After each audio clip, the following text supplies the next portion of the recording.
नागपुर के अजनी में फिर hit end run, दुचाकी चालक गंभीर रूप से घायल। 17 मार्च 2026 को 5 बजे अजनी पुलिस थाना के वरिष्ठ पुलिस निरीक्षक नितिन चंद्र राजकुमार के मुताबिक मेडिकल रोड पर एक अनियंत्रित कार ने अचानक एक टू व्हीलर को टक्कर मारी। इस घटना में टू व्हीलर चालक गंभीर रूप से घायल हुआ और उसे तुरंत नजदीकी अस्पताल में भर्ती कराया गया। पुलिस ने घटनास्थल का निरीक्षण कर तत्काल FIR दर्ज की और आरोपी की पहचान शुरू की। शुरुआती जांच में यह पता लगाया जा रहा है कि कार चालक नशे की हालत में तो नहीं था। स्थानीय लोग और राहगीर घटना को देखकर सकते में आ गए और दुर्घटना रीटेक। स्थानीय लोग और राहगीर घटना को देखकर सकते में थे कि दुर्घटना कितनी गंभीर थी। पुलिस ने सुरक्षा उपायों को ध्यान में रखते हुए ट्रैफिक को नियंत्रित किया और दुर्घटना स्थल से कार और दुचाकी वाहन को सुरक्षित तरीके से हटवाया। सीनियर पुलिस इंस्पेक्टर नितिन चंद्र राजकुमार ने कहा कि पुलिस इस मामले की पूरी गंभीरता से जाँच कर रही है और आरोपी के खिलाफ आवश्यक कानूनी कार्रवाई की जाएगी। फिलहाल इस मामले में क्या है आपकी राय, हमें कमेंट करके जरूर बताएं।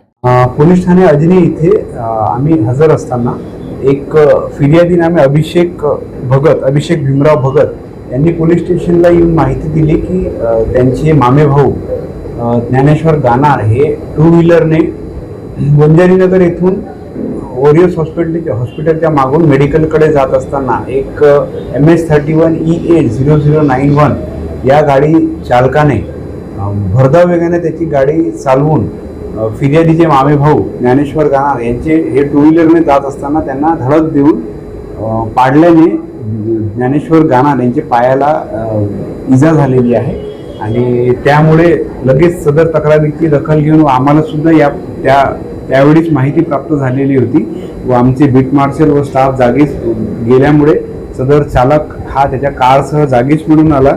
तर सदर चालक हा गजेंद्र विद्याधर गायधने याला जागीच ताब्यात घेऊन पोलीस स्टेशनला आणून त्याची वैद्यकीय तपासणी करून त्याचे रक्त काढून सदरचे रक्त CA सुद्धा पाठवण्यात आलेले आहे व अपक्रमांक 128/2026 कलम 281 125 2 BNS अन्वये गुन्हा दाखल करण्यात आलेला आहे।